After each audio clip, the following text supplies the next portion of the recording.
champion, welcome, Danny Batten.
Hey guys, I'm Si and welcome to A.C.E Podcast Nation, the home of the Danny Batten Fight Show. This is episode number 91 and we are live on YouTube, Facebook and Twitter. A.C.E Podcast Nation, of course, you're home to many great shows in the series featuring top guests, expert analysts and more.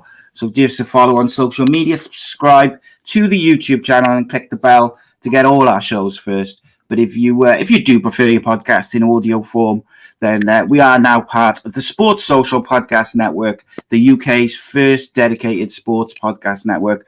You can find all the shows produced by A.C.E Podcast Nation, including all the Danny Batten fight shows and the exclusive interviews which we do with fighters separately as well at the Sports Social website. We've got our own little fight show website there. Links to everything's in the description below. So have a look, download the audio versions because downloading those audio version helps us out a lot. And looking forward to this evening. There was no UFC last night. There was a Triller Boxing card, which we will talk about at various points, I'm sure. But we won't be going into too much detail on that. But so I'm looking forward to a slightly shorter show, but it'll be no less fun because as ever, I am joined by former Cage Warriors champion and, of course, legend of the British MMA scene. It is Mr. Daniel Batten. How are you, mate? Yeah, I'm really good, Si. It's been a good day. The weather's been nice, hasn't it? We've had a late burst of summer, so I've been enjoying that, getting out and about. It's the heat wave, which is never going to come, mate. They keep telling me we're going to have a heat wave, and it never arrives. Oh, I forget you're in Wales, aren't you? You never have a summer. Yeah, well, it's never sunny in Wales, mate, but we're always happy.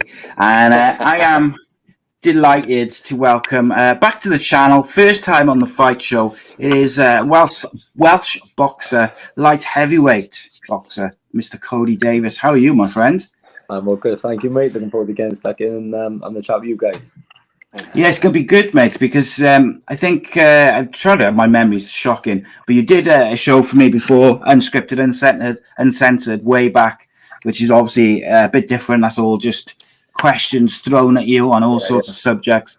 But we're going to really have a little dig into your career and boxing generally and your start in boxing, which is always interesting because everyone's got their own story and their own reasons and stuff like that. So it's going to be fun. But Danny, I got to ask you, mate, because me and Cody were just talking about a little bit.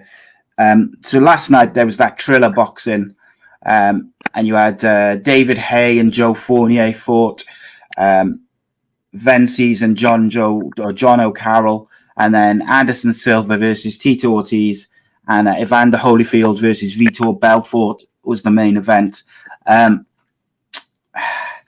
Look, Anderson Silva again looked pretty impressive for what it is, but I'm a massive fan of Evander Holyfield. Like, he's one of my heroes from a boxing point of view. He was right in my wheelhouse as a teenager, and to see him at 58 years old, kind of coming back, whether it's for the money or missing it, I don't know. But seeing him and doing this sort of fight, and look, I worried when I saw a clip of him earlier in the week, kind of sparring or doing some work. But you never know with that sort of stuff. It wasn't a very long fight, but it was sad to see, mate. I got to be honest. I was saddened by it rather than enjoying it as a spectacle. I got to be honest. Yeah, I don't think it's done any favors for these, if you want to call it free matches. It done nothing to help this new sort of idea that's coming about, isn't it? That they're sort of like bringing these fighters back. I think it would have been better to bring him back with someone perhaps a little closer to his age and really make an exhibition of it, rather than it being competitive, being that Belfort's so many more years younger.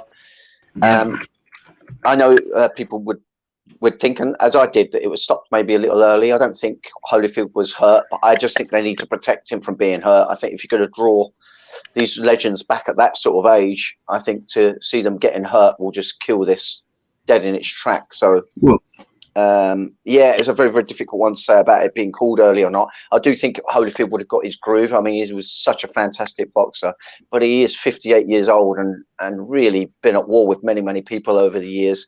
And it was kind of sad to see, got knocked off balance very, very easily, where his footwork is just a little slow and delayed. He's still in great shape physically. You see, he's got great genetics, clearly still regular in the gym. But come on, age does some strange things to you, as I'm finding out as I'm getting older and older. And not only that, it's the amount of miles this guy's got on his clock. So, yeah, it was a little sad, a little hard to see. But Belfort, he looks well motivated, doesn't he? He looks like he wants to make some waves. Easy money for him, mate, doesn't it? Like from their point, like from people like Belfort and Anderson Silva, who fought predominantly in the UFC and MMA. Like, especially for those guys who've just retired, they've spent a long time, or the start of their MMA careers was when fighters weren't getting paid a lot. They still arguably don't get paid what they should, but they certainly weren't getting paid what they should 10, 15 years ago. So I don't begrudge them trying to get a bit of cash, but the Evander Holyfield one for me I found it uncomfortable.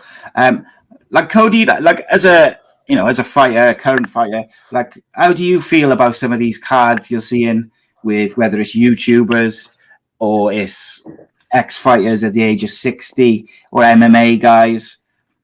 Like, for me, go on, you go, mate. I'll ask you. It depends what kind of perspective you look at it. For me, if you look at it as from a business perspective, where they're making money, like you see these YouTubers, they're making millions, and you have to give them credit for that. You have to respect that. You have to respect the hustle, because who wouldn't want to do that? But on the other hand, then from people like myself, who's been inactive for a couple of years due to no reasons of my own, and having not just myself, but speaking for a lot of young fighters, especially from the UK, who are much more talented than these people getting paid, X amount, then it's kind of sad. But yeah, on the whole and from a general point of view, I think credit to them for going out in the crust.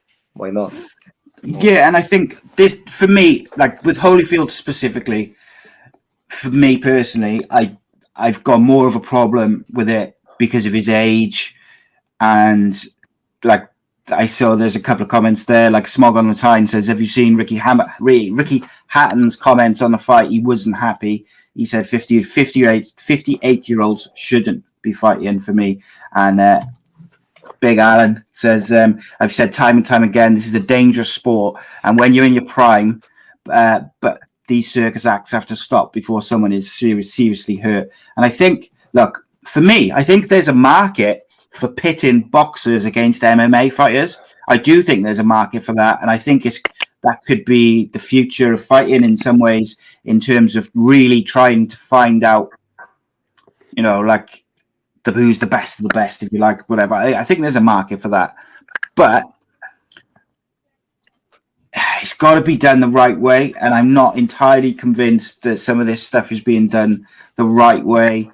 And it kind of seems to be very financially motivated. Like, for instance, using Jake Paul, like he's a YouTuber who's turned boxing, and like Danny, I've said a couple of times in the last few weeks, like people mistakenly think that he's only been boxing like the last 2 years or 3 years since he's been fighting, but he has actually been training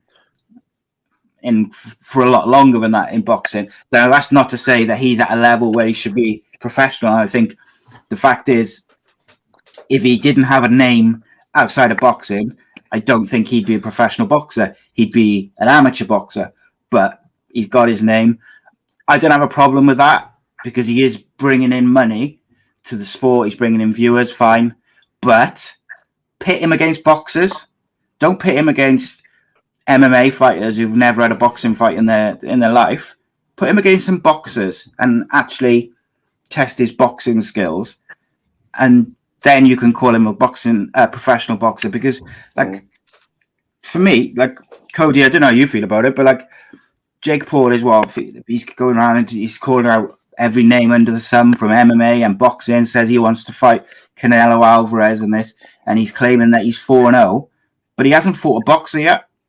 Yeah, he's exactly. fought like a baseballer, a couple of MMA fighters, another YouTuber. It's weird. One thing you just said just then, Sai, was that you'd like to see him pit against another boxer to test out his boxing skills. From my point of view, I can already have a general idea of his boxing skills, his body mechanics, yeah, of course, the way he throws punches. You can see that he hits hard. Yeah, of course he does. He's in great shape. He obviously trains well. But as far as boxing is not going in. It's an art form. Boxing is an art form at the end of the day. So it's about being light on your feet and being agile and being able to dance and do numerous things, not just going in and spark someone out. So based on his last, every performance I've seen him in, not to knock him or nothing, but you can kind of get a general gauge of his boxing ability just from the fighters he's in again. So yeah, again, going him in again with another boxer, I think he would just be opened up to the tuna and fed to the sharks. To be totally honest with you. Yeah.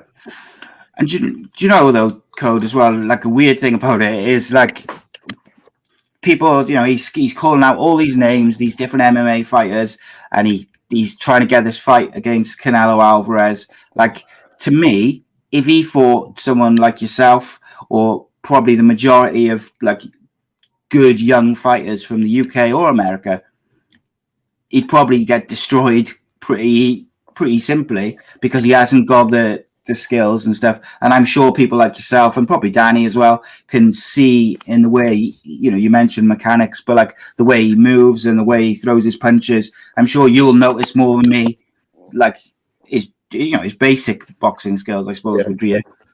But as I said to you just before we started, Cody, whilst they're still selling millions of pay-per-views, and whilst he's still winning, they're going to keep rolling him out and they're going to keep doing it. And until someone does beat him, it's just kind of one of them. And I guess very quickly, Cody, because I don't want to spend too much time on Jake Paul, but did you see his fight, the last fight he had? Who was it against? I've forgotten already. Tyrone Woodley the other week. So I saw a lot of people saying that they thought it was like fixed and Tyrone Woodley had basically been paid to not beat him and to not knock him out. And there was certain points which people pointed to in the fight where he could have followed up when he knocked him down or knocked him into the ropes and stuff like that. Like, do you think there's any possibility that sort of fight could be fixed in a way that to make sure that Jake Paul wins or keeps winning, or do you think that it's unlikely? I think it's obviously definitely a possibility and probably very likely. However, I don't think, personally being a fighter, I wouldn't like to take a payday to throw a fight away regardless of the financial gain. It's just something that I believe fighters should and real fighters wouldn't do. And I think Tyrone Woodley is a fighter, and I don't think he would have took a bribe or whatever you're saying that happened. I think it was where I saw a little bit about it actually, and when he did rock him a few times, and what looked to seem like he let him off the hook, but I think that was more of a case of respecting Jake Paul's power and things like that, and maybe not want to get caught running, because he's an MMA fight, he's square, but you don't rush in and stay on his feet, do you? So to rush in and stay on your feet is probably a little bit different for someone coming from MMA to boxing. So I think he was just being quite tactical. Obviously there's a possibility, of course there's a possibility that these fighters nowadays are taking backhanders and stuff like that. You hear all the time about these judges getting called to be sacked because they're taking backhands, etc., etc. So yeah, this is always a possibility. Yeah, and I guess the more money that's involved, there's always going to be people who are going to try and steer things a certain way, I guess. So, a couple of questions straight off the bat, Cody, for you, mate. Smog on the Tyne says, when will we see you back in the ring? ASAP, mate. I'm just come off an injury. I tore my bicep. I was actually scheduled to fight Ricardo Bolotnik's the world number 8 for a WBO European title shot in back in June, July. I tore a bicep 2 weeks out from the fight, 2 weeks before we was due to announce the fight, so I had to go through a rehab program for that. I'm pretty much back to full strength now. I'm back in the gym, and I'm back in the gym consistently, which is quite a big step from going in 3 times a week. So yeah, I'm back in the gym consistently now. I just need to build to some kind of fight fitness, get some sparring done, and then call for a date, which I believe I'll be delivered straight away. Good stuff. Be good to see you back for 100%. And Smog on the Tyne also asks, do you rate Tommy Fury? Yeah, I rate Tommy Fury. Yeah, I rate. Yeah, I do. I do rate him. Yeah, of course. I don't. That's not. Sorry. I was going to say he's young in his career, isn't he? I think he's only had a few fights. Yeah. You obviously get, when you come from an already established background, you step into boxing, you're always given a bit of a red carpet in regards to opponents and shows, etc., which I think a few of my type of people, fighters, will be a little bit peeved off with, after years and years of dedicating your time and your efforts into something, and then having to take the hard route, and then somebody walks in from, not saying that you walked in, he's trained for a long time, and he's a boxer at the end of the day, but not Tommy Fury precisely, but you get my point. Yeah, of course. You get looked after, so yeah. But not quite, yeah, 100%. Yeah, and I think he's got the advantage, Tommy Fury, of not only having the Fury name, but also he's got like a massive following from the reality TV show which he's did. I can't forget which one it is because they don't watch it, but I think it was Love Island maybe, or something like that. Yeah. But so he's got like, I can tell you're definitely a secret watcher. Yeah, secret watcher. I can safely say I don't, but I should. People keep telling me I should watch it and then do a podcast. In the background behind you, Love Island watching. Yeah, well, it's a green screen, but I had to quickly turn off my Love Island. I had to take the Love Island background off quick before people for reputable podcaster, I can't possibly have Love Island on the back. In fact, stick on that wall over there, big huge one. There we go. I'll show you otherwise. Do you know what? People keep telling me that I should watch it and I should do like a reaction show after it. And I was like, there can't possibly be that many people who watch that thing, but people love it, apparently. I don't know. And Donna, straight away there in the chat, she says, my ears pricked up straight away, mentioned Love Island. But yeah, it's now being not mentioned.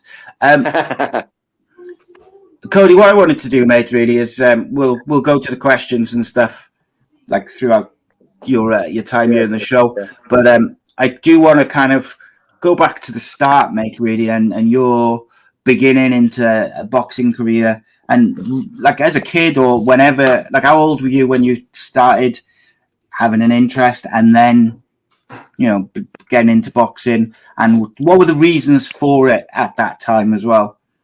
Well, to be honest, there was no reason in particular other than being inspired by a close family friend, Joe Kazagi. My dad used to give me punch in the punch bag in the gym in the garage that he had when I was probably 8, 9, 10 years old. Never nothing serious, just a little tap around. They started playing football then and other different sports. And my dad was in a good financial position. He put the boxing gym down in the garden for me, and we agreed I train every day, which I did. Couple of months in after that, realizing that I was really passionate about the game, I left football and I dedicated all of my time to boxing. And we just built from there. Got picked up by the Welsh amateur boxing team after my second fight, which was against England, the Wales v England select. So I got picked up relatively early, progressed through the Welsh scene, boxed in the Commonwealth Games, then got selected for trials at Team GB, made the podium squad there, boxed all over the world, and then turned professional a couple of years back, 2 years before lockdown, where I was actually the most active professional fighter in the UK for my first 2 years, fighting on average every 31 or 32 days. So before lockdown, things was looking good. Yeah, and I think I felt Danny's ears prick up when you mentioned your amateur background, because we've talked a lot to different fighters from MMA and boxing about the importance of having a solid amateur base before you turn pro. And I think there's they're from both sports. There's different reasons and there's different advantages to it. But like from a boxing point of view, Cody, like how important was your amateur boxing career towards like really setting you up to when you turn pro?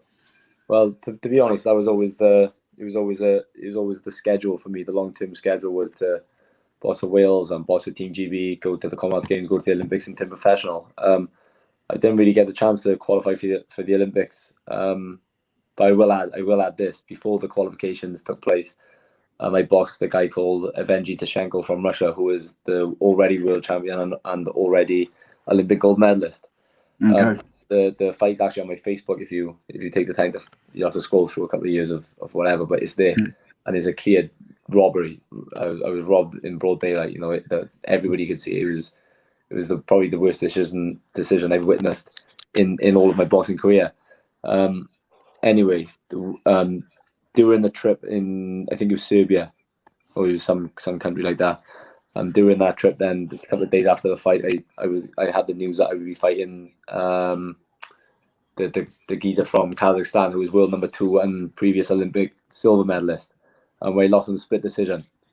So I got robbed against the world number 1, clear robbery, you can see it on my video, and then split decision against the world number 2 just a fortnight or 3 weeks after, with the same amount of notice. So to then not get a chance to actually go and qualify was a bit of a heart wrencher, and then also to learn that the previous world champion and previous Olympic champion that I got robbed against actually won the gold medal, and the previous silver medalist, who I was not robbed against, but I had a split decision against in a fair fight, was the silver medalist. So knowing that I'm mixing it with these guys and I'm right up there with these guys, and not to mention that other nations that I beat, for example, like Poland and a few different other countries that I beat convincingly, and to see them, my opponents then, in the Olympics, and I don't get a spot, that was a bit of pill to swallow, to be fair. So that kind of was my momentum and my drive to then leave the amateur boxing game, I suppose, and turn professional. But yeah, going back to having the pedigree in amateur boxing,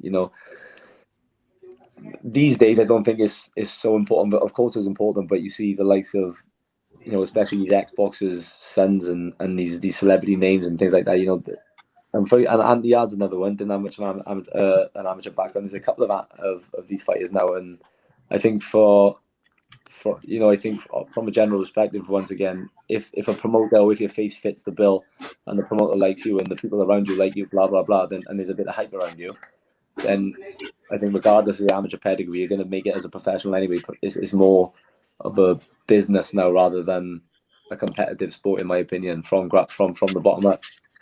Okay.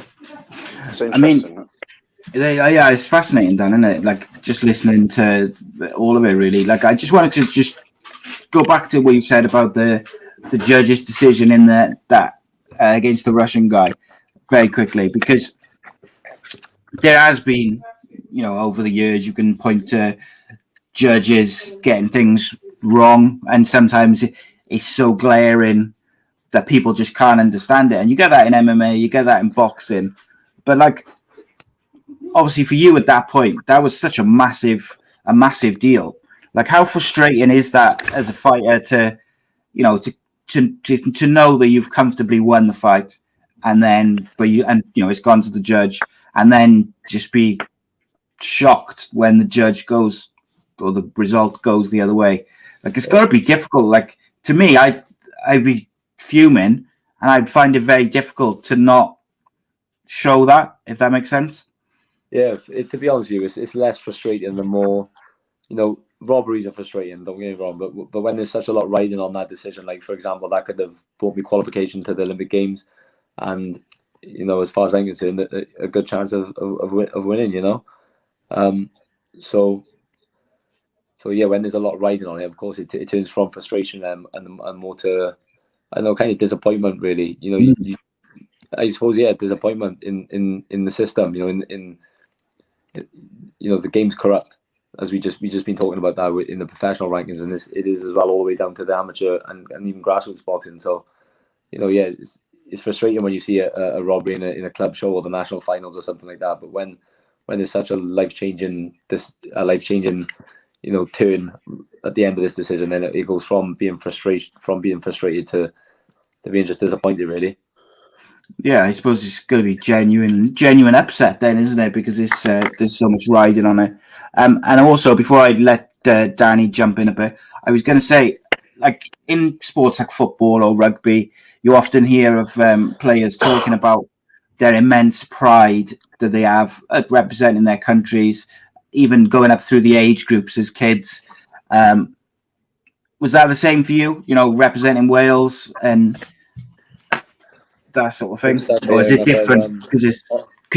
Sorry, I was just gonna say, do you still feel like you're part of a team, even though it's an individual sport with that as well? With regards to how with my immediate team, like my trainer and my gym mates, or is it? Well, just with Wales, like so you're representing obviously Wales as your country, and that like it's like I don't know. I was just wondering, I guess, if you get the same sort of pride in an individual sport as you would in a team sport representing your country. So I don't know.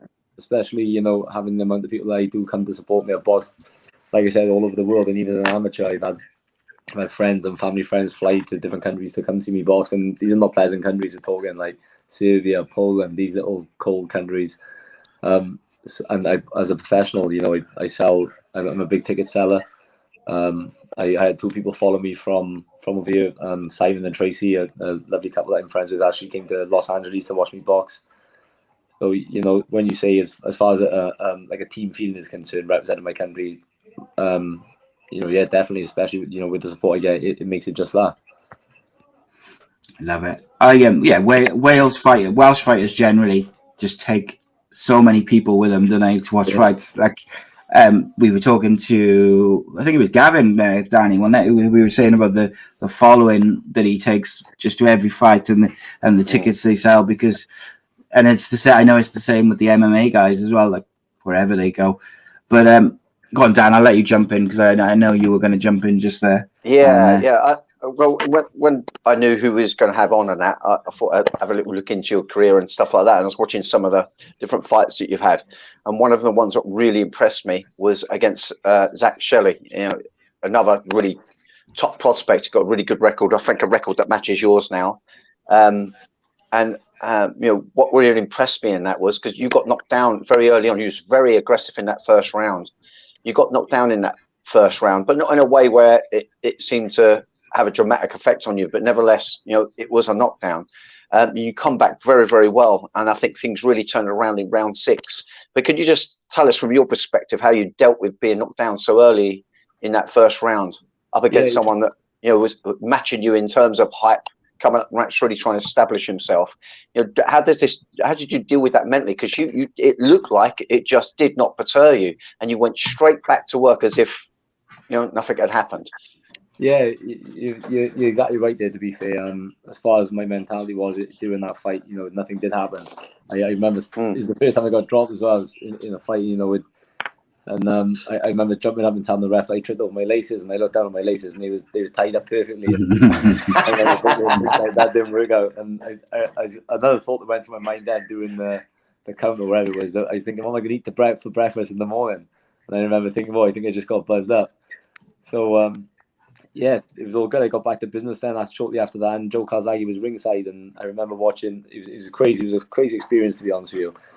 I remember jumping around the ring, and as you know, when you're in a fight, you get like tunnel vision. It's a different state of mind that you're in, and I remember seeing Joe Calzaghe ringside, you know, shouting for me and advising me. And I remember his fights where he got dropped early on, like against Bernard Hopkins, Roy Jones, etc. And I remember the ass whoopings that he put on Roy Jones after he got dropped. And I remember thinking, you know what, exactly what I'm going to do. It was actually, you know, really vivid. It was a really vivid bit of inspiration, which I don't think I'll forget. So, yeah, and you know, not only that, I had a lot of people come up with me. It was a big chance for me to fight. It was meant to put me in the right direction. You know, a British title eliminator. So, you know, it was supposed to be a really big kickstart for my career. And unfortunately, that didn't really happen because of a few little different things. But yeah, you know, it was a lot right when I train my ass off for it, excuse my language, but and you know, the results showed. So yeah. And I said that for me, I felt like things suddenly turned around in that round 6. It looked like you had hurt him in some way. I wasn't too sure whether it was because you was accumulating some body shots, but his demeanour really changed. It almost like he was doubting himself. It looked like he was really building momentum, and I could see the invincibility that you was getting, a sense that this guy, you kind of got him. You knew you had him. What do you think it was that switched it around in that round 6? Was it your Kody? Because you was really pressing in close. I noticed your style for a southpaw is to really work in close. And for me, a lot of the time when I've watched southpaws in the past, they try to just land that jab and then that crosshand. I'm really looking for that crosshand to land. But you just want to tuck in and just put the grind on, so to speak. But you really seem to have broke his will. Was it a defining moment, hitting the body? Was it do you feel it was a cardio factor? What broke him? I think what broke him was before the fight, to be honest with you. I remember being at the press conference and we done a face-to-face, and he was like trying to beat his dad shouting in the corner, they're a good father and son team, fair play to him. But I've had a lot of questions. So many people have asked me this. Do you think his dad's pushing him into, or do you think he's doing it for his dad, or his dad's trying to live through him, blah blah, etc., etc. I don't believe that. I think he's a good fighter, Zach Charlie. Right. And I genuinely wish him all the best. But I think it was broken before the fight because we was at the press conference, and I remember his dad shouting, and he was all all the cameras around him. He was calling me names on his interview, saying I look like a raisin or something. I'm dried up like a raisin because I lost so much weight. And I remember at the face to face, he tried to crack a little joke about he stood back and said I smell or something stupid like that. And I remember he come back in face to face. I remember looking him dead in the eye, and I remember saying this is no game. And I think that kind of shook him a little bit. He's a young boy and stuff like that. And I remember actually in your call as well in the change rooms, I haven't really said this, so you'll probably laugh at this. I remember walking around the corner in the change rooms in your call, going out to see when I'm on next or whatever. And I remember walking around the corner, he's right in front of my face. And I didn't know what to say to him. I remember saying, "Oh, yeah," and then just rolled off on the side. So that was pretty funny. And just for him to see that, I was just so brazen. And yeah, I think that fighting a man is different. It's different when I feel like I was in leagues above him with strength, with conditioning, with boxing IQ, with my movement. I feel like he's a little bit one-dimensional in that, and I just capitalize on his lack of style, if you like. Mm-hmm. Yeah, and I picked up on what I feel like is your style to really sort of get locking horns to horns, and you seem to really working in close. That to me seems to be where you look like you was getting a lot of your productive work, and like I say, almost put this grind on. Is this something that was put to you as a style that would suit you, or is this something that just naturally developed over your career as an amateur, and you become this sort of in close grind? And would you say that's a fair description of your style? I would say doing that fight is a fair description, but to be totally fair with you, I've always been like a traditional tricky southpaw on the outside, jabbing and moving and counter right. and things like that. But I remember there was so much needle behind this fight. He was doing little videos before the fight and things like that, and everyone was writing me off, and I didn't like that. I didn't really like that at all. And to see that he was joking around at the press conference and things like that, and not really taking it seriously, I was I was already in peak condition. I was really conditioned. I was sparring 12, 40 rounds with 3-4 different opponents. I was fresh. I was ready to go. I needed this fight. This is the fight that I needed. So, I wanted to go and not inflict pain. I don't want to hear it anymore, but I wanted to go and show my dominance and show that I can be robust and I can come forward and I'll have a scrap. I'll have a scrap with you. I'll have a scrap with you if you want to have a scrap. I'm not gonna pussyfoot around. You know what I mean? I'm here to do one thing, and I just wanted to get that across.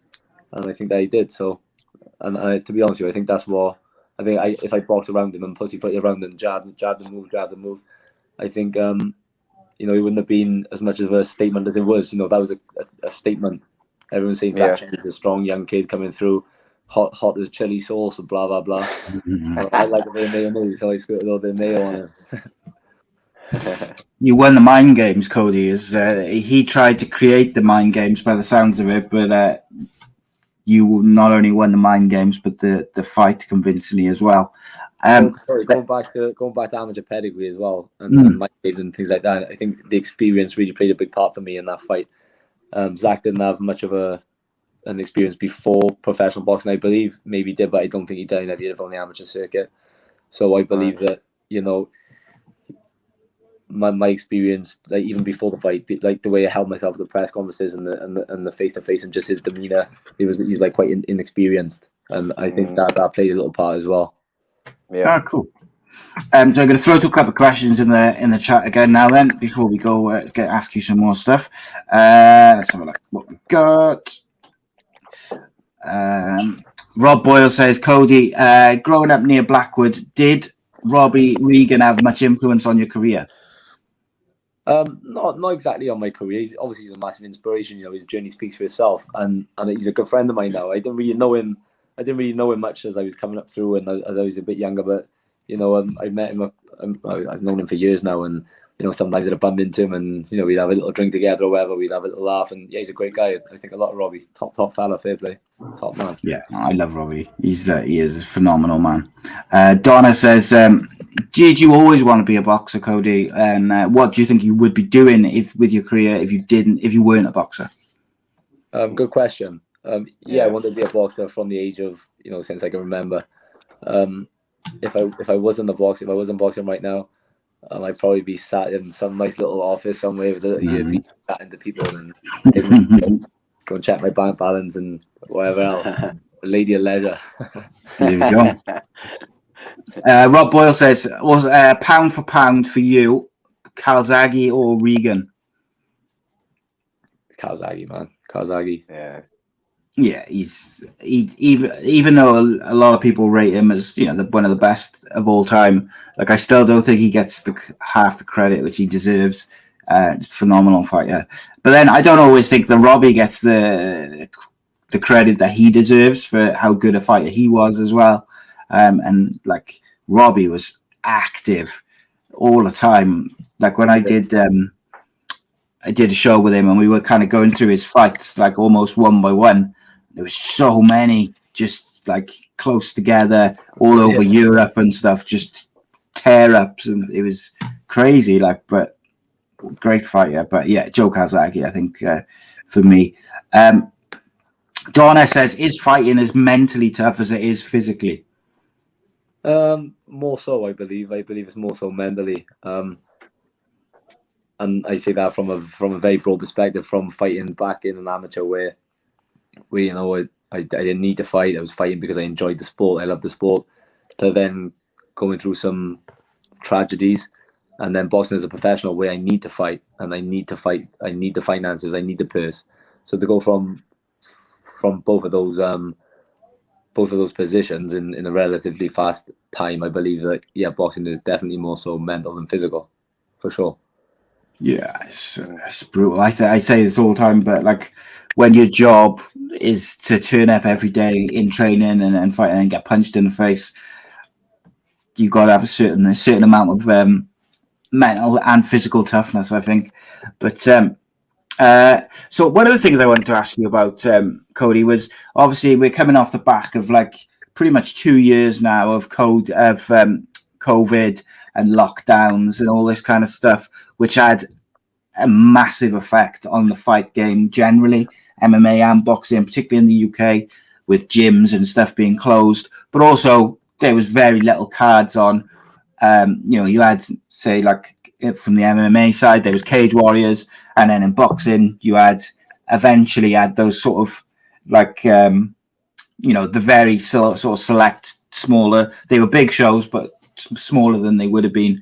Like, how difficult was that 2 year period for you? Because I remember when we did the show before, like you talked about, you know, you're a man of faith, and that helps you a lot in your fighting and your training, and you live your life by it. Like, was that also helpful in getting through that 2 year period where, you know, for everyone it was incredibly difficult, but obviously for fighters it was basically taken away from you for 2 years, but was not really your fault? Yeah, for sure. And it's not as if we just you know, it's not as if you just get 2 years taken off your careers. It's being able to make ends meet during them 2 years, and what you have to do outside of boxing. Like a lot of us had jobs, you know, a lot of our sponsors pulled out, a lot of our sponsors even stopped trading, which meant they obviously all stopped. So, you know, for me personally, I jumped back on the building site with my dad, as embarrassing as it is. That's what I had to do. No, I think fair play to you. Like, I think that says, I don't think that's embarrassing, mate. I think that just shows even more strength of character, that like you do what you got to do, don't you? Everyone does. You got to do what you got to do to feed your family, to pay your bills, to look after the people you love, and that.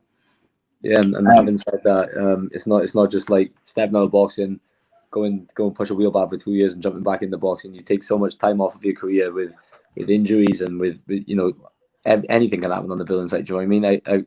I tore bicep back when I jumped back into camp recently. I know for a fact that if I didn't have so much time out doing other things rather than boxing every day, I never had an injury in my life when I'm boxing.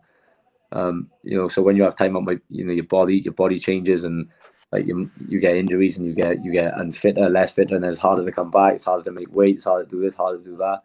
And you know, not speaking for myself, but a lot of other boys have found jobs, and they found hobbies, and they found other things outside of boxing now, which they never would have found, but it's distracted them from the game, and they won't be coming back to boxing. Right. So I think there's a lot of that as well. I think a lot of people, you know, a lot of clubs have closed in Wales, amateur clubs. You know, you hear it all the time. So yeah, I don't think it was good for boxing in general whatsoever. No, it's brutal. It's and it's sad, like that. Like you say, those clubs, which you know, not only produce fighters and stuff for the future, but they keep kids out of trouble. They help people keep fit. They help people have the social side of things. Keep you know, just there's so many aspects to this, like sports clubs, whether it's boxing and you know, all different sports. And I think as communities, we should always try and do as much as we can to keep those places open. But saying that, COVID has just decimated everything, like you mentioned, businesses and sponsors and things like that. It's had an effect on everybody, and I think hopefully, touch words, now we're sort of coming into the putting that behind us. I hope so, because it's I wouldn't like to go back to where we were like a year ago, because you know, like businesses and people, they're genuinely was struggling, like to you know, to get by. Just going back to the businesses and sponsorship kind of things, I've got a little list by which I like to give it. Go on. My sponsors has helped me along the way.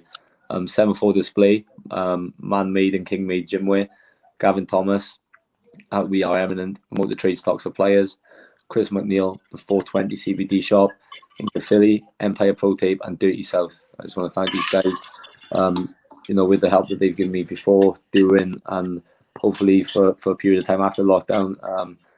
You know, makes all the difference. And also want to thank God. I believe that without God, none of this would be possible for me. So yeah, there's my little shout out, guys. You can continue now. No, you're a good man, mate. I look, those people you know, those guys have not just supported you in your career and stuff, but they support you all around, innit? And I think fighters particularly, they need that help and they need that support from outside to help them keep going and to help them do all the things they need to do to prepare for fights.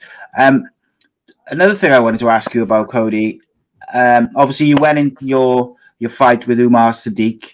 You'd never lost. How difficult was that then to, obviously the fight didn't go the way you would have wanted, or the result didn't go the way you would have wanted with you losing on decision? Like, how difficult was that to kind of get your head around and deal with the aftermath of it? Was you very keen to try and get back in straight away and kind of, you know, get back on the winning trail? Or I thought at that point immediately after, I was again disappointed in myself for taking the fight that I knew I had no business being in. You know, I dropped from, as you know, my amateur career. I was a heavyweight all through my amateur career. I boxed on Team GB as a heavyweight, boxed all over the world as a heavyweight. I came down to light heavyweight as an amateur, given the 24-hour period after a weigh-in until you fight. You know what I mean? You weigh in 24 hours before as a professional. As an amateur, you know, I boxed in tournaments all over the world where you have like 5 fights in 5 consecutive days, and you have to make weight each day. So for me to be able to to do that as a light heavyweight, it would never work. But having the chance to weigh in 24 hours before or 36 hours before meant that I could push my body down to light heavyweight, which was a massive struggle. I'm sure you've seen my photos online. It was quite a big fuss about it when I did drop down to light heavyweight, because no one thought I could do it, and the people who did thought I could do it wasn't sure how I perform. I got down to light heavyweight with serious commitment, hard work, and dedication, as you all know, and then performed very well there. Like with Zach Chelly, as we just talked about, he's in probably the best shape of my career. After the Chelly fight, the Chelly fight was a British title eliminator. After the fight, there was no talks of a British title. There was no talks of anything. I was at my girlfriend's parents' house having a barbecue when I got a call off my manager to say that we've been presented with this opportunity to fight Umar Sadiq. But it's a super middleweight, which meant I was coming from my natural weight, which was around 94 kilograms, down to what I actually boxed at against Umar Sadiq. I think it was within 74.9 kilograms. So, there was no other opportunities really there for me. And like we just said, for financial reasons mainly, I was left with no other option but to take the fight. So, nonetheless, it was also a big, big learning curve. We wanted to learn if I could perform, if I could go down the weights and perform there before moving back to light heavyweight. So it was a question that if I didn't take that fight, I would always be asking myself.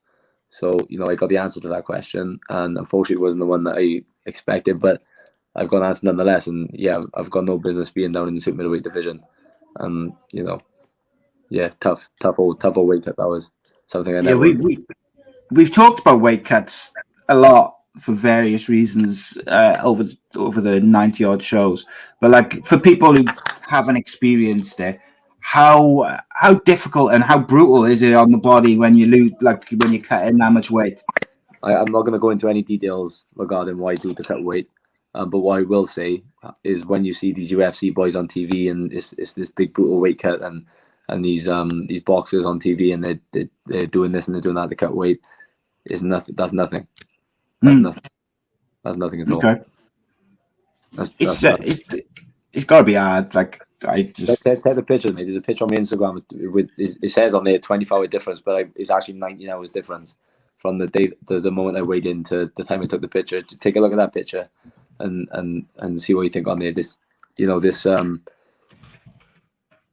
I'm pretty confident to say that the amount of weight and how I lose my weight, I think is unheard of in the game. For sure, I think it is. And everyone that's seen me with Gavin, my girlfriend, my family, it's hard work, and it's not something I'm going to be doing again, especially at super middleweight. Yeah, I remember seeing a photo of you and being shocked, like how much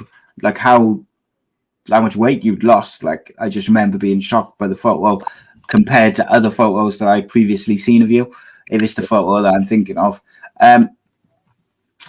You mentioned like obviously Joe Calzaghe and has had a big influence on your career. Is there any other sort of people who've had huge influences on your career and you as you've got to today, who really sort of helped you along, whether it's people who've influenced you on a daily basis or people who just inspire you, heroes, whatever it may be? Yeah, obviously all the local boxing in South Wales, we're home to however many world champions there is. Obviously seeing and hearing about them growing up was always, it always sparked up my attention. It always intrigued me, and I always kind of see myself seeing people talking about me like that, like how they was talking about these champions, and I always kind of enjoyed that. I quite kind of like that. Obviously Joe Calzaghe was the biggest inspiration from that point of view, of course. My whole family's been there every step of the way. My girlfriend, every step of the way, and my sister Jade, who we sadly lost a couple of years back. She's a massive, probably my biggest supporter, hands down my biggest supporter. She's just sell my tickets, do the clothes and these hats and that. She used to do all that. She was for sure and still is my biggest motivation and inspiration. So I guess, like, we've had a few questions, people asking when's your next fight, and I know you addressed that at the start, and obviously you can't go into any details about opponents and things like that, but like, is there particular fights that you're looking at or opponents that you're looking at in the future now that you want those fights, or is it just a case of getting back in there and getting on the winning thread again? Yeah, well, I'm not one to sit here and say I'm going to come back and I'm going to fight him and him and him and him and do this and do that. But that's not the way that I am. I want to come back. I want to have a nice. I've had 2 years out. I've had over 2 years out, I think, and not to forget, I'm coming off a loss at super middleweight division, so I'm coming back to light heavyweight, and a number of years later, off of a loss. I'll be silly that I was and if opportunities come, like for example, just a couple of months back, I was scheduled to fight world number 8, and I was there. I was in camp. I was fit. I knew it was going to be a rubbish camp, and my timing was off, and everything. I was there. I was ready to fight because that's what I want to do. But then I was kind of, obviously I wasn't glad that happened with my bicep. It put me out for weeks, but it kind of gave me an opportunity to stand back and look and think, like, what do I value myself? Just jumping in. Like, am I actually valuing my career, or am I doing it for the short term cash? And then I was, obviously I was doing it for the short term purse. So yeah, when I come back and make a proper start this time, when I come back and get rid of the ring rust, and then after one fight, I'm ready to jump into title fights and show that I'm where I left off. Spot on, mate. And I think I speak for all fans of yours when we say, like, I look forward to seeing you hit your groove again once you get rid of that ring rust and you start fighting again. Almost, it must feel so strange to like, because obviously you were active and you were fighting and training, and then all of a sudden it's like boom, 2 years nothing, and it's not because you've got like a. The strangest thing now for me is that when I'm out and about and I'm seeing people, and the questions are slowly starting to go from, oh, when you're fighting next, to, so are you still boxing then? Yeah. Yeah. Oh, this has been a long time. I need to do something about this. What about in terms of a time frame for your next fight? Do you think, or have you got like a certain time frame in mind, or is there like a plan? Like, I want to fight before Christmas, or. Oh yeah, for sure. I believe I'll be fitting ready to fight before Christmas, 100%. I think it's more of a case of how many before Christmas. But yeah, I'm definitely going to be in shape to fight relatively soon. I want to make sure I get myself into, again, the best possible condition and best possible fitness levels that I can achieve. And until I do that, I don't think I'll be satisfied. But once I do reach that level, I'm going to be ready, and I don't think it'll take me long. Even when I'm not training, I'm. Not to sound like I'm blowing smoke at my own backside, but even when I'm not training, I'm fitter and stronger than most of the boys around here. I'm in better shape than everyone. Not training whatsoever, so I don't think it'll take me long. But again, going on this age thing that you was talking about earlier on, I remember you guys mentioned something about age, and you said your body's different when you get older. I'm sat here and I'm thinking the same thing.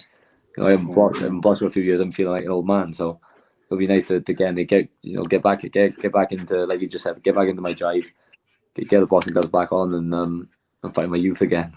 That's it, mate. That's it. Got to find your youth. And I think, I guess the question, and someone who watches the show asked me this yesterday, and they said, because you're coming off a loss and because you've had so long out, before that loss, you were so highly rated, and you were so, it was like you were just on your way to to multiple titles, and you were just on this upward curve. Do you still feel like when you've got the ability and everything is still in place for you to do those same achievements? I know I've got the ability, but whether or not things are in place, that's kind of out of my hands.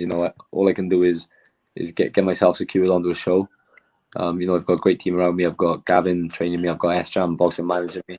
So as long as I can get myself on the show and get the exposure that I need to show what I can do, then I believe that my ability should speak for itself on the way up.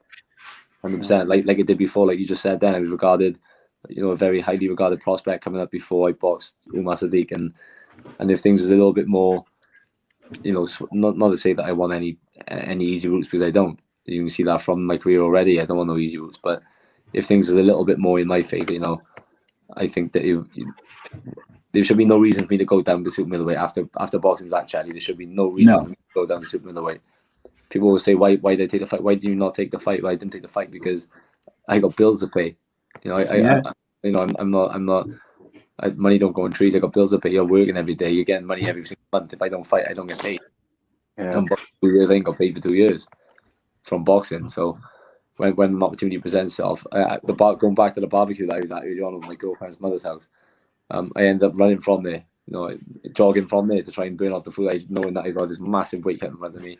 I'm in not in a very good condition starting off anyway, and that's not because I'm in and out of training in between fights. I've trained my whole entire life. You can go through my my Facebook page and stuff. I've been training all my whole entire life.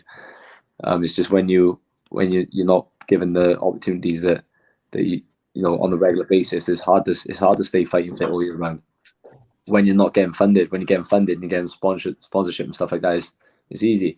But when that kind of dries up, well, that's not going the full distance for you with regards to finances, then it's easy to say I won't go for a run in the morning. I'll go do a couple hours work on site with the boys. You know what I mean? And then that morning then turns into an afternoon, which turns into a week, and then there's work on next week if you want. Yeah, of course, put me down, and then you're 2 weeks out of the gym, and then you sat at the barbecue. You get a call saying you've got a fight. You're gonna have X amount of money for this fight, and you need the X amount of money. You're gonna go take the fight. A lot of people are taking it, but me being me, I told my girlfriend, should I be taking this fight? I'm my city taking this fight, and it doesn't matter what anyone else said. I wanted to, I just took. This is just who I am. I just took the fight. Same with this Bolotness I was supposed to fight. That no one else would have took that off. Given my circumstances, coming off a loss at super middleweight, 2 years out, lockdown, not training, blah blah blah. No one would have took that fight. I'm not concerned with what anybody else's opinion on that matter. I know no one would have took that fight, and I took the fight. And if I was injury free, I would have fought. So some advice to any of these people starting that haven't got a massive influence in boxing and they got to do things the traditional way. Don't fight for anyone unless you're 100% satisfied that's what you want to do, or unless it's the right fight for you. Yeah, you say about like you stay in reasonable shape all the time. I've always been amazed at the mentality and the choices some fighters have made with the career. And one example, it was Ricky Hatton.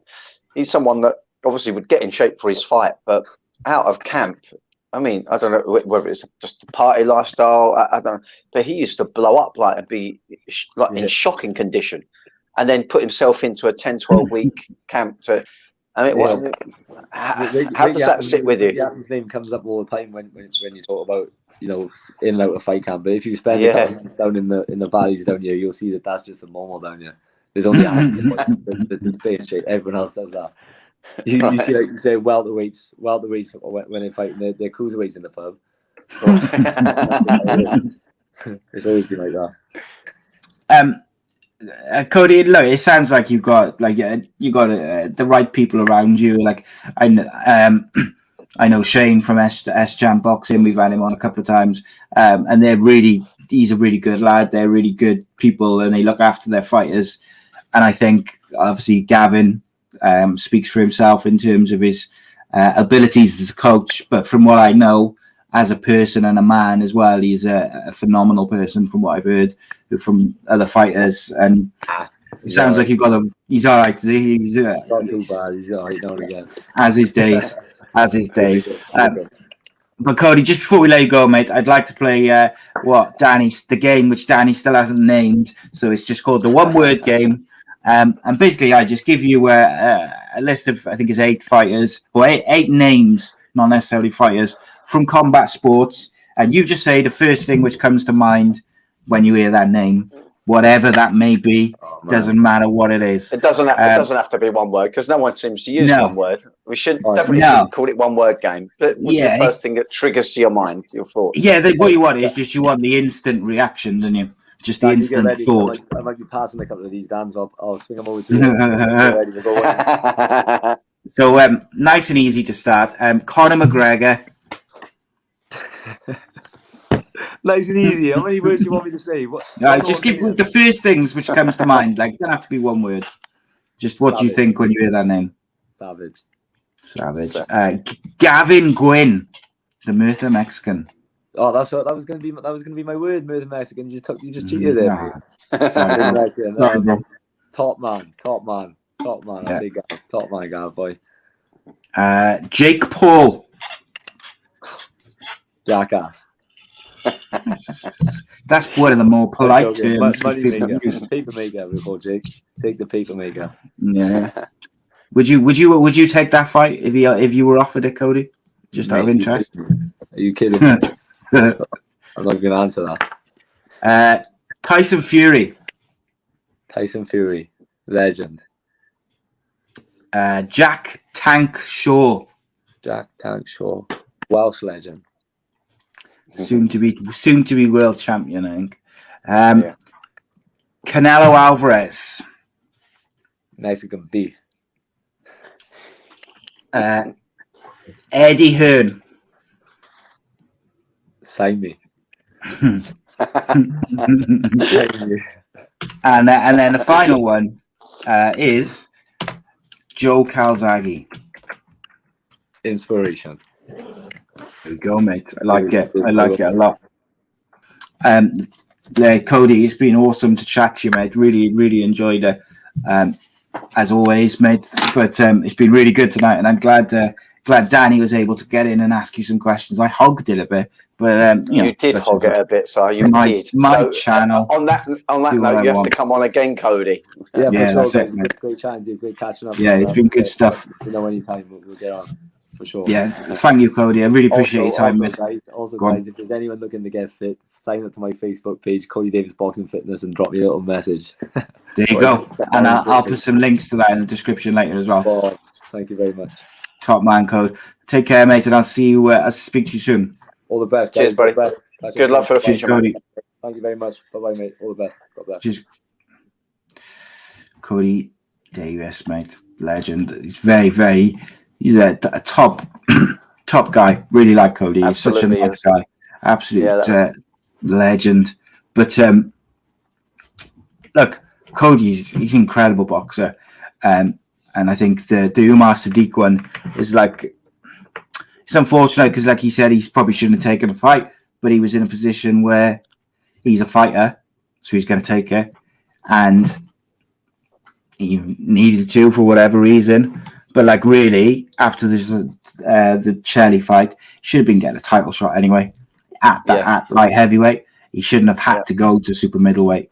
And of course, if he hadn't have had to do that, his career may have looked different going into COVID. And you'd be in a different situation, which is it's unfortunate, but it's most definitely got the ability to be a future world champion. And hopefully this 2 years out hasn't done too much to deter that. I really believe, and I really hope that as well. Yeah. And when I started looking into what he was all about, I've got to say I really like his boxing style. It is a get in there and fight style. It's not overly. He's not your average southpaw, is he?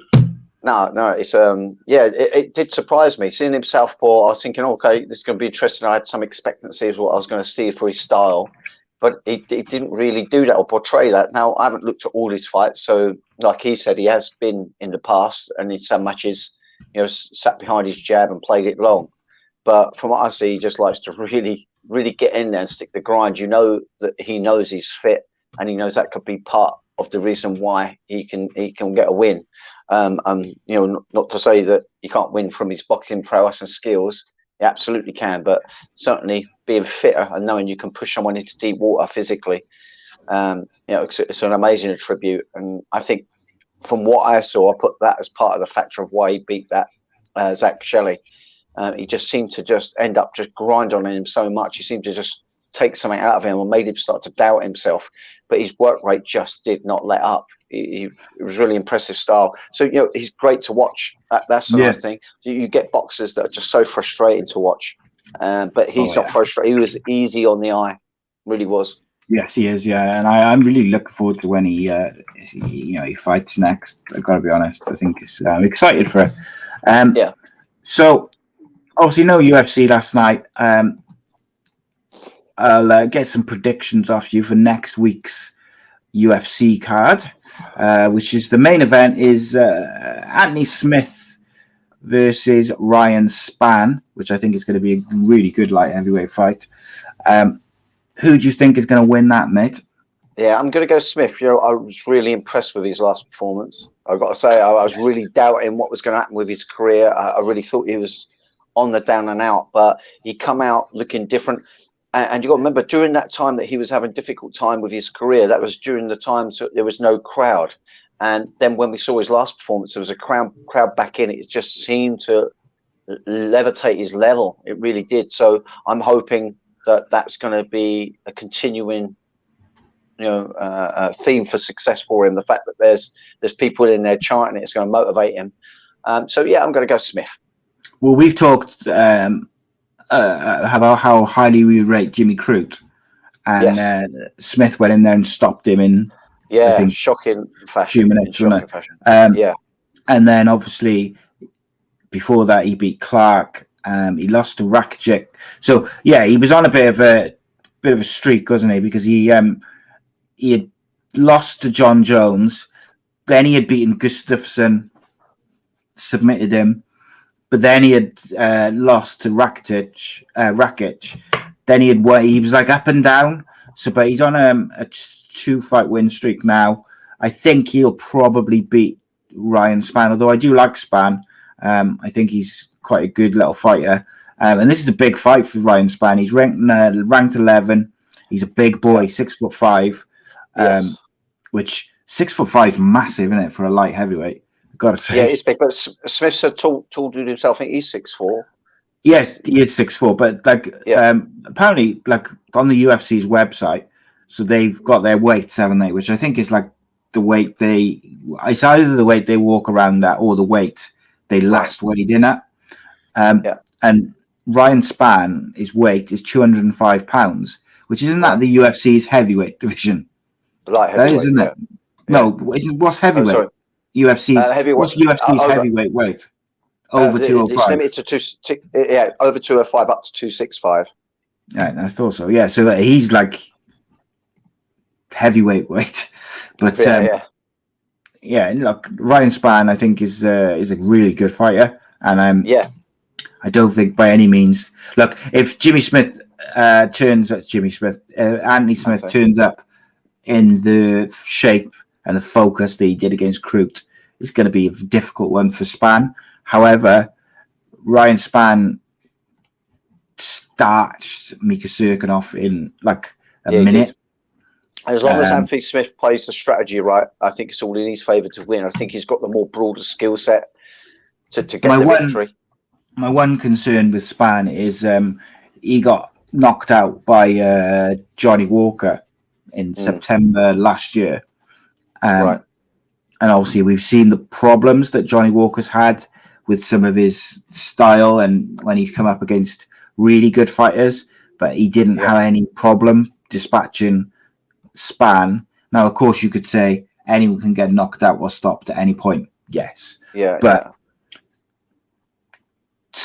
Anthony Smith is such a good fighter, all-round fighter as well, that I don't know. I don't know. I think it's a big step up from Johnny Walker at the moment, and it's even quite a big step up from Mika Serkinov as well. So we'll see. We'll see if he's ranked 11, Smith's ranked 6.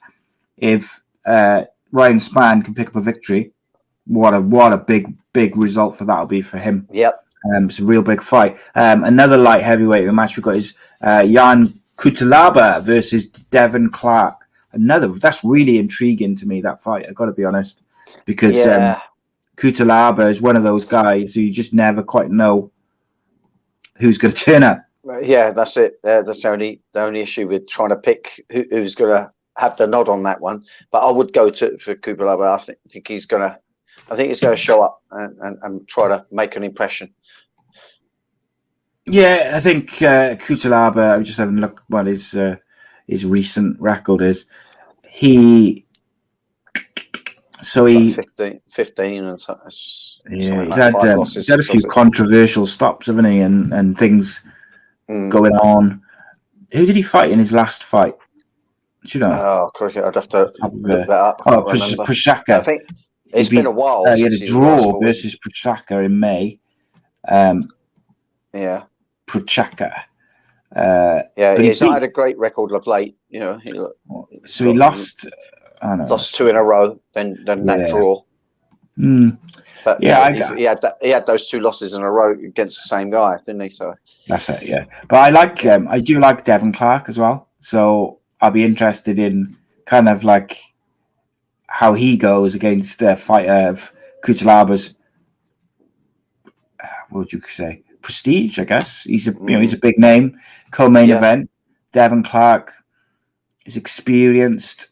Yeah, I like it. I like that fight. I'm going to go with Devon Clark for that one.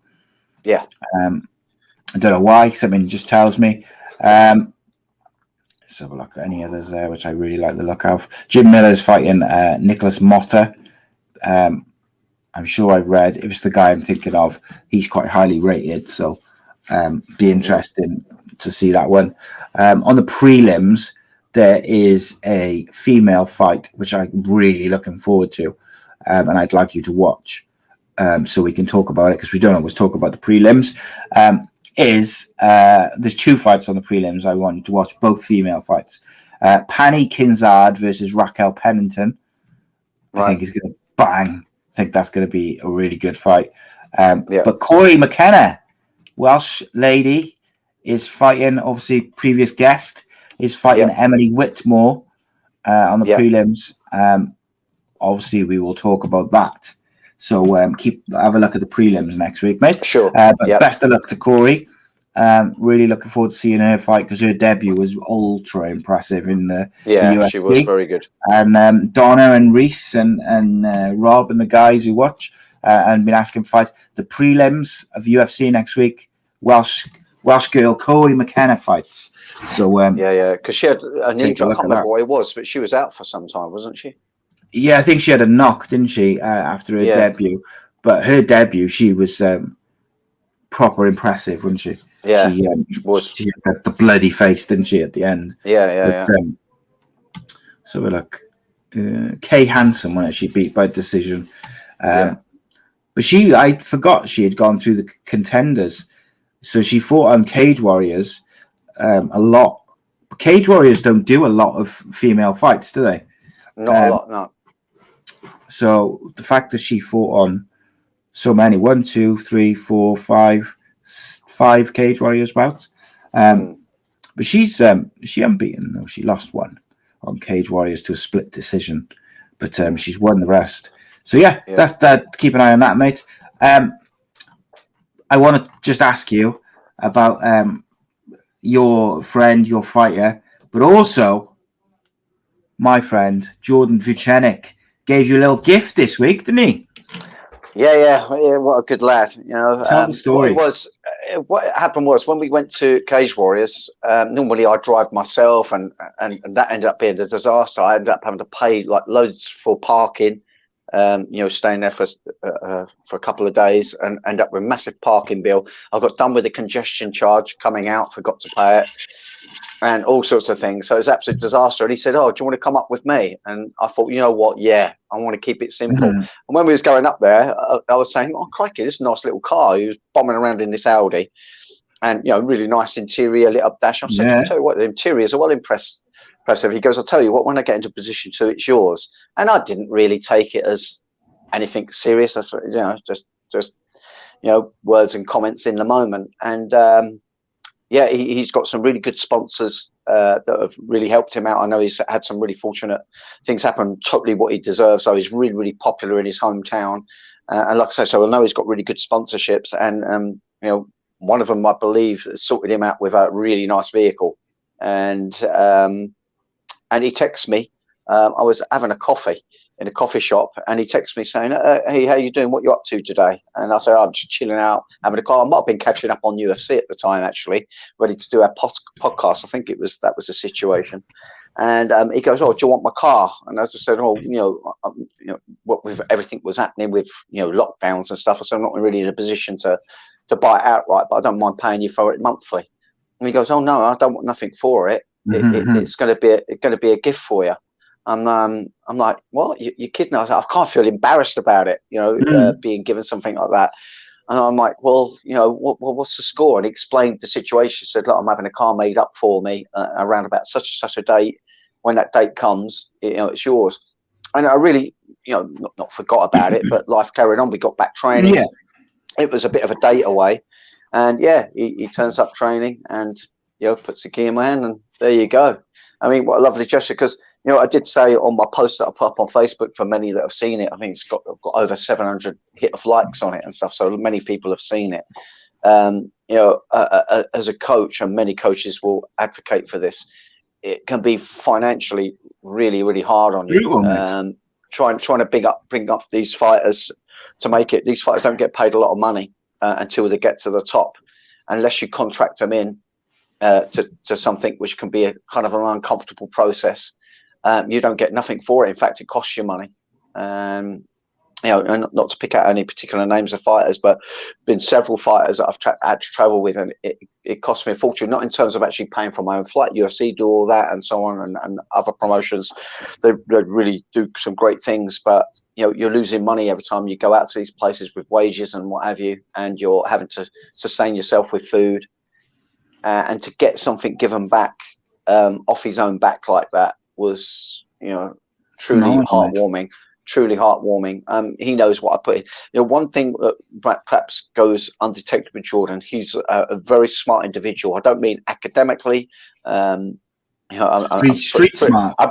Yeah. He's just nothing really misses. He doesn't miss much. He kind of knows what's going on here, there, and he makes very, very good judgments in his life. He's a pretty smart kid, and I think he's seen the disappointment and my frustrations with being a coach, and this was his little way of paying back, saying, "Hey, look, stay in there. There's good people in this sport. It can pay dividends for you. Stay in there. Give me what you got, and let's succeed together." What a great lad! I've got nothing but admiration for Jordan, and I think a lot of this come about was really he was a young lad. As a teenager, floating in and out of our gym, he would go around training with, other people. He never really seemed to have a home base as a gym. And I would see him, he'd get his ass whooped. He'd vanish for another 3 months, come back again, get his ass whooped. And one time I saw him in the cage. I mean, I'm sure I've said this on podcast, but one time I saw him in the cage. He was tired from doing sparring, had done a little bit out of the class. And I just stopped him and kind of had a go at him a little bit. I'm like, "What are you doing with your career? Do you want to be a fighter?" And he goes, "Yeah, of course, I'm going to be a champion." And full of confidence, as you know what Jordan is. And I just said to him, "Look, if you really want to make it as a champion, have somewhere as your home base." I said, "You keep coming here, but you're not here long enough to learn our style and our way of doing things. It's not doing you any benefits coming here once in a while." I said, "Get your ass sorted. Have this." I said, "I don't care whether you represent us or not. I just want to see you as a young lad succeed. You've got talent. There's something about you. But with the way you're doing things, you have not got no home base." So I kind of really kicked his ass to choose our place as a home base. I said, "Go and train wherever else you want to, but do predominantly your training here. Be free to go wherever you want. I think I've got something to offer you and the people that I train with, my assistant coach, who's an absolute godsend, Raymond Paul. I think we can make something of you together." And he listened to what I said. And he always told me that when you said that to me, he goes, I thought to myself, "I'm going to show you." So it's almost like I set a challenge for him. And he really rose to it. And now look, he's Cage Warriors. The rest is history, mate. He's got an incredible record and grown up to be an extremely respectable young man. Yeah, he's a beautiful human being, mate. I really like Jordan. Absolutely. I speak to him I speak to him fairly often, and obviously I only know him kind of through the podcast and through you. You introduced us way back when he did one of my other shows, and we'd send the odd text back and forth. But I always enjoy speaking to him, and I'm sure I'm hoping we'll get him on again soon. Actually, in the next few weeks. But we had to rearrange the guests. Obviously, Richard Shaw was due to come on today, and Cody was going to be on next week. So we had to switch them around and that. But Richard will be on next week. So we'll be really looking forward to chatting to him about his own career. But of course, talking about Jack's incredible performance last weekend as well, and his experience of his trip to Vegas and whatnot. So it'll be a really good show. But as ever, do please spread the word, and also, most importantly, download the audio version for me tomorrow when it comes out. That helps so much, downloading the audio versions of these shows. There's almost like the thing I need people to do the most. Excuse me. But we'll be back next Sunday with Richard Shaw. I'll be back tomorrow on my own for the solo show. I got some stuff to say, and I think people will be surprised as well. And then Wednesday, we got Super Kevin scripted late night edition, 11 p.m. with a special guest live from Japan. It's going to be good, going to be interesting. And then Friday, we got Rodri Giggs on football, episode number 3. So there we go. What a week. What a week of content we have.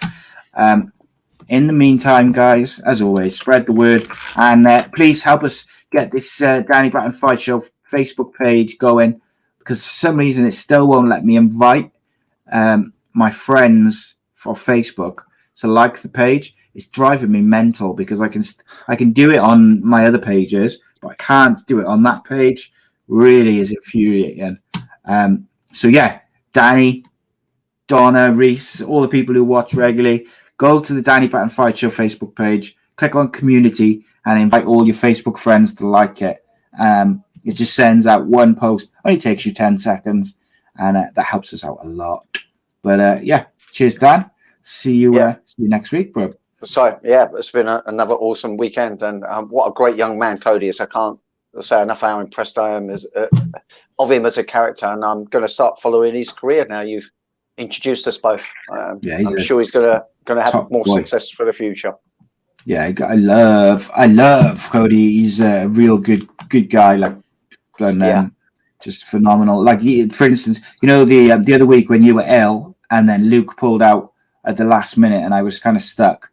I messaged Cody at like 7:45. Like it might have even been a bit earlier than that, but just half hour before the show was due to start. And I said, I don't suppose you're free and we can just have a kind of chat for an hour or 45 minutes just so I could do a show. And he said, mate, he said I would do it 100%, but he was camping, so he didn't have a good signal and stuff. But just shows the measure of the man that he was willing to jump in on like half hour's notice and just come and help me out. Doesn't have to do that, does he? But right, we'll be back. See you soon. This podcast is part of the Sports Social Podcast Network.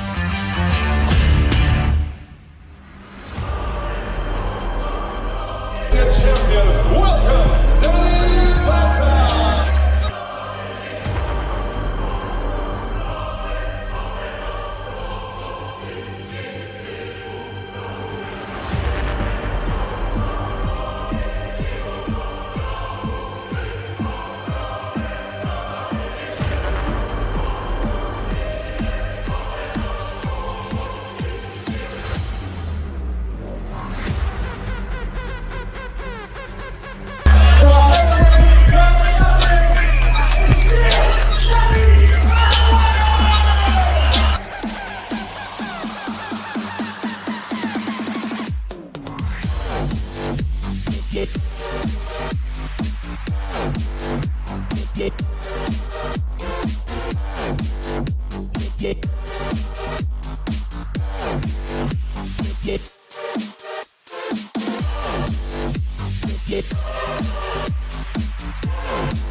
Yeah.